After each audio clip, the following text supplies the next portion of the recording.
ಯದಾ ಯದಾ ಹಿ ಧರ್ಮಸ್ಯ ಗ್ಲಾನಿರ್ಭವತಿ ಭಾರತ ಅಭ್ಯುತ್ಥಾನಮಧರ್ಮಸ್ಯ ತದಾತ್ಮಾನಂ ಸೃಜಾಮ್ಯಹಂ ಪರಿತ್ರಾಣಾಯ ಸಾಧೂನಾಂ ವಿನಾಶಾಯ ಚ ದುಷ್ಕೃತಾಂ ಧರ್ಮ ಸಂಸ್ಥಾಪನಾರ್ಥಾಯ ಸಂಭವಾಮಿ ಯುಗೆ ಯುಗೆ. ನಮಸ್ಕಾರ ಗೆಳೆಯರೇ. ಭಗವದ್ಗೀತೆಯ ಮುಂದುವರಿದ ಭಾಗ. ಅಜ್ಞಾನದಿಂದ ಮನಸ್ಸನ್ನು ಕೊಳಕು ಮಾಡಿಕೊಂಡಿರುತ್ತೇವೆ. ಕೊಳೆತು ನಾರುತ್ತಿರುವ ಅದನ್ನು ಹೊರತೆಗೆದು ಶುದ್ಧಿ ಮಾಡಿಕೊಳ್ಳಬೇಕು.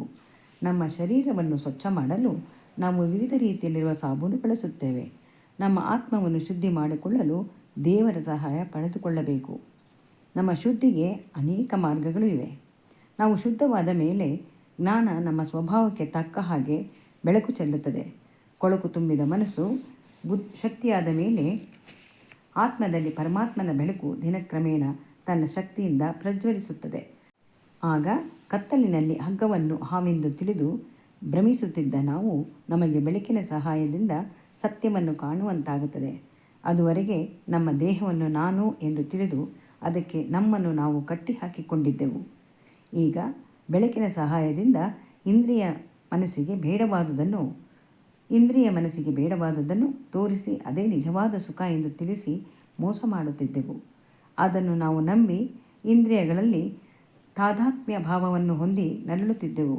ಈಗ ಇಂದ್ರಿಯಗಳ ಸಹವಾಸದಿಂದ ದೂರ ಸರಿದು ಬುದ್ಧಿ ಕಲಿತ ಮೇಲೆ ಮನಸ್ಸನ್ನು ಹತೋಟಿಗೆ ತಂದು ಪರಮಾತ್ಮನ ಕಡೆಗೆ ಮನಸ್ಸನ್ನು ತಿರುಗಿಸಿದೆವು. ಜ್ಞಾನಜ್ಯೋತಿ ಬೆಳಗಿನಿಂದ ನಮ್ಮ ಮನಸ್ಸನ್ನು ಅಂತರ್ಮುಖಿ ಮಾಡಿಕೊಂಡೆವು. ಆಗ ಶಕ್ತಿಯಿಂದ ಪರಬ್ರಹ್ಮ ಬೆಳಗುತ್ತದೆ ಎಂದು ತಿಳಿದೆವು. ಸ್ವಯಂ ಪ್ರಕಾಶದಿಂದ ಬೆಳಗುವ ಅವನಿಂದ ನಾವು ಬೆಳಕು ಕಾಣುತ್ತೇವೆ ಎಂದು ತಿಳಿಯಿತು.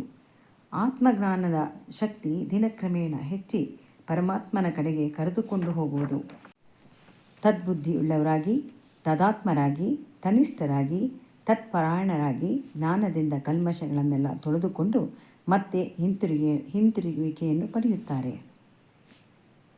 ಪರಮಾತ್ಮನ ಕಡೆಗೆ ಮನಸ್ಸು ತಿರುಗಿಸಿದ ಯೋಗಿಗೆ ದೇವರ ಇರುವಿಕೆಯಲ್ಲಿ ಯಾವ ಸಂಶಯವೂ ಇಲ್ಲ. ಅನುಭವದಿಂದ ಕಂಡುಕೊಂಡಿರುವನು. ಮನಸ್ಸು ಭಗವಂತನ ವಿಷಯದಲ್ಲಿ ಸದಾ ನಿರತವಾಗಿರುವುದು. ಜೀವನವನ್ನು ನಿಷ್ಠೆಯಿಂದ ಕಂಡುಕೊಳ್ಳುತ್ತಾನೆ. ತಾನು ಯಾವ ಕಾರ್ಯ ಮಾಡಲಿ ಅದನ್ನು ಭಗವಂತನನ್ನು ಸೇರಿಸಿಕೊಳ್ಳುವನು. ಬೇರೆಯವರನ್ನು ಆಶ್ರಯಿಸುವ ಅಗತ್ಯ ಕಂಡುಬರುವುದಿಲ್ಲ. ಒಂದು ಸಮಯ ಯಾರಾದರೂ ಇವನಿಗೆ ಬೇಕಾದ ಸಹಾಯ ಮಾಡಿದರೂ ಭಗವಂತನ ಪ್ರೇರಣೆಯಿಂದ ಎಂದು ಭಾವಿಸುವನು. ಆಸೆ ಆಕಾಂಕ್ಷೆಗಳು ಬತ್ತಿ ಹೋಗಿದೆ. ಪರಮಾತ್ಮನ ಮುಂದೆ ಯಾವುದೂ ಸಮ ಅಲ್ಲ ಎಂದು ಭಾವಿಸಿರುವ ಅವನಿಗೆ ಮಿಕ್ಕ ವಿಷಯದಲ್ಲಿ ನಿರಾಸಕ್ತಿ. ಪ್ರಪಂಚದಲ್ಲಿ ನಾವು ಮತ್ತೆ ಜನ್ಮ ತಾಳಿ ಬರುವುದು ಮಾಡಿದ ಕರ್ಮದ ಸಾಲ ತೀರಿಸಲು. ಈಗ ಯೋಗಿ ಎಲ್ಲ ಸಾಲವನ್ನು ತೀರಿಸುವುದರಿಂದ ಮತ್ತೆ ಭೂಮಿಗೆ ಬರುವ ಅವಶ್ಯಕತೆ ಇಲ್ಲ. ಮುಕ್ತನಾಗಿದ್ದಾನೆ. ವಿದ್ಯಾ ವಿನಯದಿಂದ ಕೂಡಿದ ಬ್ರಾಹ್ಮಣರಲ್ಲಿ, ಗೋವಿನಲ್ಲಿ, ಆನೆಯಲ್ಲಿ, ನಾಯಿಯಲ್ಲಿ ಮತ್ತು ಚಾಂಡಾಲನಲ್ಲಿಯೂ ಪಂಡಿತರು ಸಮದರ್ಶಿಗಳಾಗಿರುವರು. ಎಲ್ಲ ವಿದ್ಯಾ ವಿನಯದಿಂದ ಕೂಡಿರುವ ಬ್ರಾಹ್ಮಣ ಎಂದು ಕೃಷ್ಣ ತಿಳಿಸುತ್ತಾನೆ. ಬರೀ ಬ್ರಾಹ್ಮಣ ಎಂದು ಹೇಳುತ್ತಿಲ್ಲ. ಮನುಷ್ಯನಿಗೆ ವಿದ್ಯೆ ವಿನಯವನ್ನು ತರಬಹುದು, ಅಥವಾ ತಾನು ಮಹಾಪಂಡಿತ ಎನ್ನುವ ಗರ್ವವನ್ನೂ ತರಬಹುದು. ವಿನಯದಿಂದ ಕೂಡಿರುವವನ ಬಗ್ಗೆ ಇಲ್ಲಿ ಉದಾಹರಣೆಯಾಗಿ ತೆಗೆದುಕೊಂಡಿದ್ದಾನೆ. ರಾವಣ ಬ್ರಾಹ್ಮಣ, ಆದರೆ ಅವನಿಗೆ ಅದಕ್ಕೆ ಒಪ್ಪುವಂಥ ಅರ್ಹತೆ ಇರಲಿಲ್ಲ. ವಿದ್ಯೆಯಿಂದ ವಿನಯವನ್ನು ಹೊಂದಿರಬೇಕು ಎಂದು ತಿಳಿಸುತ್ತಾನೆ. ಇದರೊಂದಿಗೆ ಗೋವು, ನಾಯಿ, ಚಾಂಡಾಲನನ್ನು ಹೆಸರಿಸಿದ್ದಾರೆ. ನಾವು ಜೀವಿಗಳಲ್ಲಿ 3 ರೀತಿಯಲ್ಲಿ ವಿಂಗಡಿಸಬಹುದು. ವಿನಯವಂತನಾದ ಬ್ರಾಹ್ಮಣ ಮತ್ತು ಗೋವು ಬೇಡವಾದ್ದನ್ನು ಬೇರೆಯವರಿಂದ ಪಡೆದು ಅವರಿಗೆ ಉಪಕಾರವನ್ನು ಮಾಡುತ್ತದೆ. ಶುದ್ಧ ಮನಸ್ಸಿನ ಬ್ರಾಹ್ಮಣ ಬೇರೆಯವರಿಂದ ದಾನ ಪಡೆದಾಗ ಪಡೆದವನ ಕರ್ಮ ನಾಶವಾಗುತ್ತದೆ. ಶುದ್ಧ ಮನಸ್ಸಿನ ಬ್ರಾಹ್ಮಣ ಜಪ ತಪವನ್ನು ಅನುಷ್ಠಾನ ಮಾಡಿ ಬೇರೆಯವರ ಪಾಪವನ್ನು ತೊಳೆದುಕೊಳ್ಳುವ ಶಕ್ತಿ ಇರುತ್ತದೆ. ಅದೇ ರೀತಿ ಗೋವು ಯಾರಿಗೂ ಬೇಡವಾದ ಹುಲ್ಲು ಹಳಸಿದ ಪದಾರ್ಥವನ್ನು ತಿಂದು ಪವಿತ್ರವಾದ ಹಾಲನ್ನು ನೀಡುತ್ತದೆ. ಅದರ ಗಂಜಲ ಸಗಣಿಯಲ್ಲಿ ಔಷಧವಾಗಿ ಉಪಯೋಗಕ್ಕೆ ಬರುತ್ತದೆ. ಅದಕ್ಕಾಗಿ ಅದನ್ನು ಶ್ರೇಷ್ಠ ಎಂದು ಹೇಳಲಾಗಿದೆ. ಆನೆ ಗಾತ್ರದಲ್ಲಿ ದೊಡ್ಡದು, ಆದರೆ ಮಧ್ಯಮ ಎಂದು ಕರೆಯಲಾಗಿದೆ. ಅದನ್ನು ಮಂಗಳಕರವೆಂದು ಆರಾಧಿಸಲಾಗುತ್ತದೆ. ಮೂರನೆಯದಾಗಿ ನಾಯಿಯನ್ನು ಅದಕ್ಕಿಂತ ಕೆಳಮಟ್ಟದ ಪ್ರಾಣಿಯೆಂದು ಗುರುತಿಸಲಾಗಿದೆ. ನಾಯಿಯನ್ನು ಬೇಯಿಸಿ ತಿನ್ನುವವನು ಚಾಂಡಾಲ. ನಾಯಿ ನಿಯತ್ತಿನ ಪ್ರಾಣಿ, ಕೆಲವರಿಗೆ ಮುದ್ದಿನ ಪ್ರಾಣಿಯಾಗಿದೆ. ನಾಯಿ, ಚಾಂಡಾಲ, ಆನೆ, ಗೋವು ಮತ್ತು ಮಾನವ ಎಲ್ಲದರಲ್ಲೂ ಭಗವಂತನ ಸನ್ನಿಧಾನವಿದೆ. ಪ್ರತಿ ಜೀವಿಯಲ್ಲೂ ಆಸೀನನಾಗಿದ್ದಾನೆ. ಆದರೆ ಅದರಲ್ಲಿರುವ ಅವನ ಸನ್ನಿಧಾನದಲ್ಲಿ ವ್ಯತ್ಯಾಸವಿದೆ. ವಿನಯ, ವಿದ್ಯೆ ಇರುವ ಬ್ರಾಹ್ಮಣ ಒಬ್ಬರಿಗೆ ಒಳ್ಳೆಯದನ್ನು ಹರಿಸಿದಾಗ ಅದು ಸತ್ಯವಾಗಿ ಪರಿಣಮಿಸುತ್ತದೆ. ಅದೇ ರೀತಿ ಗೋವನ್ನು ಪ್ರೀತಿ ಮತ್ತು ಭಕ್ತಿಯಿಂದ ಕಂಡಾಗ ಯಾವ ರೀತಿ ತೊಂದರೆ ಬಾರದಂತೆ ಮನೆಯಲ್ಲಿ ಸುಖ ಸಮೃದ್ಧಿಯಾಗಿರುವಂತೆ ರಕ್ಷಿಸುತ್ತದೆ. ಒಬ್ಬ ಸಮದರ್ಶಿ ಮಾನವ, ಚಂಡಾಲ, ಆನೆ, ನಾಯಿ ಯಾವುದೇ ಜೀವಿಯಾಗಿರಲಿ ಅವನು ಅಂತರಂಗದಲ್ಲಿ ಇರುವ ಭಗವಂತನನ್ನು ಕಾಣುತ್ತಾನೆ. ನಾಮರೂಪದ ಹಿಂದೆ ಇರುವುದನ್ನು ಪವಿತ್ರ ದೃಷ್ಟಿಯಲ್ಲಿ ಕಾಣುವನು. ಆಕಾರ ಬೇರೆಯಾದರೂ ಎಲ್ಲರಲ್ಲೂ ಅವನು ಕಾಣುವುದು ಪರಮಾತ್ಮನನ್ನು. ಕಳ್ಳ, ಸಾಧು, ನಾಯಿ, ಗೋವು ಎಲ್ಲದರಲ್ಲಿ ಭಗವಂತ ಇರುವುದು ಸತ್ಯವಾದರೂ ಮಾಪನಾ ದೃಷ್ಟಿ ಬೇರೆ. ಗೋವು ಪವಿತ್ರ, ಅದನ್ನು ಭಕ್ತಿಯಿಂದ ಆರಾಧಿಸುತ್ತೇವೆ. ಅದರಲ್ಲಿ ಪರಮಾತ್ಮ ವಿಶೇಷವಾಗಿ ಸನ್ನಿಹಿತನಾಗಿರುವನು. ಅದರ ಗಂಜಲ, ಸಗಣಿ ಎಲ್ಲದರಲ್ಲೂ ವಿಶೇಷ ಶಕ್ತಿಯನ್ನು ಇಟ್ಟು ಪವಿತ್ರವಾಗಿಸಿದ್ದಾನೆ. ಆರೋಗ್ಯ ರಕ್ಷಣೆ ಮಾಡುತ್ತದೆ. ಜ್ಞಾನಿ ಎಲ್ಲರಲ್ಲಿ ಭಗವಂತ ಇರುವುದನ್ನು ಒಪ್ಪಿದರೂ ವ್ಯವಹರಿಸುವ ರೀತಿ ಬೇರೆ. ಒಬ್ಬ ಹಸುವನ್ನು ಕಣ್ಣಿಗೆ ಒತ್ತಿಕೊಂಡು ಪೂಜಿಸುವಂತೆ ಹುಲಿಯನ್ನು ಆ ರೀತಿ ಕಾಣುವುದಿಲ್ಲ. ಅದನ್ನು ಪಂಜರದಿಂದ ಹೊರಗೆ ನಿಂತು ನಮಸ್ಕರಿಸುತ್ತಾನೆ.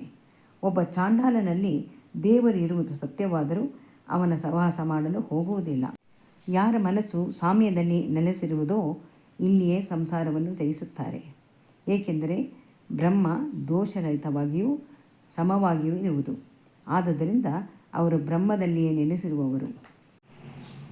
ನಮಗೆ ಸಾಮ್ಯ ರೂಪ ಬರಬೇಕಾದರೆ ಎಲ್ಲ ನಾಮರೂಪಗಳ ಹಿಂದೆ ಅಖಂಡವಾದ ಬ್ರಹ್ಮತತ್ವವನ್ನು ಗುರುತಿಸಬೇಕು. ಸರ್ವವ್ಯಾಪಿಯಾಗಿ ಅವಿಭಾಜ್ಯವಾಗಿದೆ. ಬ್ರಹ್ಮತತ್ವವನ್ನು ಅನುಸರಿಸಿದಾಗ ಇಂದ್ರಿಯ ವಿಷಯಗಳಿಗೆ ಮನಸೋಲುವುದಿಲ್ಲ. ಸಾಮಾನ್ಯರು ಎಲ್ಲರನ್ನೂ ಭಗವಂತನ ಸ್ವರೂಪ ಎಂದು ಕಾಣುವುದು ಕಡಿಮೆ. ಯಾರಾದರೂ ಇಷ್ಟವಾಗದ ರೀತಿ ನಡೆದಾಗ ಸಿಟ್ಟು ಬಂದು ಅವನ ಮೇಲೆ ಹಾರಾಡುತ್ತೇವೆ. ಅದೇ ಒಬ್ಬ ಸಮದರ್ಶಿ ಬೇರೆಯವರು ತನ್ನನ್ನು ಹೇಗೆ ಬೇಕಾದರೂ ಕಂಡರೂ ಇವನು ಮಾತ್ರ ಭಗವಂತನ ಸ್ವರೂಪವನ್ನು ಕಾಣುತ್ತಾನೆ. ದೇವರೇ ಈ ರೀತಿ ಹೇಳುತ್ತಿದ್ದಾನೆ ಎಂದು ತಿಳಿಯುತ್ತಾನೆ. ಅವನು ಗಮನಿಸುವುದು ಆತ್ಮಸ್ವರೂಪಿಯಾಗಿರುವ ದೇವರನ್ನು ಮಾತ್ರ. ಪುಣ್ಯ ಕೆಲಸವನ್ನು ಮಾಡಿದವನಿಗೆ ಅದಕ್ಕೆ ತಕ್ಕ ಹಾಗೆ ಪುಣ್ಯಲೋಕ ಸೇರುತ್ತಾನೆ. ಆದರೆ ಇದು ಮುಕ್ತಿಯಲ್ಲ. ತಾನು ಕಣ್ಣು ಹಾಯಿಸಿದ ಕಡೆಯಲ್ಲಿ ಅವನು ಕಾಣುವುದು ಪರಮಾತ್ಮನನ್ನು. ಒಂದು ಮರದಲ್ಲಿ ಒಂದು ಪ್ರಾಣಿ, ಪಕ್ಷಿ ಎಲ್ಲ ಜಾಗದಲ್ಲಿ ಭಗವಂತನನ್ನು ಮೇಲ್ನೋಟವನ್ನು ಗುರುತಿಸದೆ ಅದರ ಹಿಂದೆ ಇರುವ ಆತ್ಮವನ್ನು ಗುರುತಿಸುತ್ತಾನೆ. ಸೂರ್ಯನ ಬೆಳಕು ಮರ, ಬಾವಿ, ಚರಂಡಿ ಎಲ್ಲದರಲ್ಲೂ ಒಂದೇ ಸಮನಾಗಿ ಬೀಳುತ್ತದೆ. ಅದೇ ರೀತಿ ಬ್ರಹ್ಮ ತನ್ನ ಶಕ್ತಿಯನ್ನು ಎಲ್ಲ ಕಡೆಯೂ ಪ್ರತಿಬಿಂಬಿಸುತ್ತಾನೆ. ಆದರೆ ನಾವು ಕಂಡುಕೊಳ್ಳುವ ರೀತಿಯಲ್ಲಿ ವಿಭಿನ್ನತೆ ಇರುತ್ತದೆ. ಆದ್ದರಿಂದ ಅದು ಬ್ರಹ್ಮನ ದೋಷವಲ್ಲ, ನಮ್ಮ ದೃಷ್ಟಿ ದೋಷ. ಜ್ಞಾನಿಯಾದವನು ದೋಷ ಯಾರಲ್ಲೂ ಕಾಣುವುದಿಲ್ಲ. ಜ್ಞಾನಿಯಾದವನು ಮನಸ್ಸನ್ನು ಸ್ಥಿರವಾಗಿ ಇಟ್ಟಿರುವುದರಿಂದ ಅವನು ಸರ್ವವ್ಯಾಪಿಯಾಗಿರುವ ಭಗವಂತನನ್ನು ದರ್ಶಿಸುತ್ತಾನೆ. ಸ್ಥಿರಬುದ್ಧಿಯುಳ್ಳವನು, ಮೋಹವಿಲ್ಲದವನು ಬ್ರಹ್ಮದಲ್ಲಿಯೇ ನೆಲೆಸಿರುವ ಬ್ರಹ್ಮಜ್ಞಾನಿ. ಪ್ರಿಯವಾದುದನ್ನು ಪಡೆಯುವಾಗ ಹಿಗ್ಗಕೂಡದು. ಇಲ್ಲಿಗೆ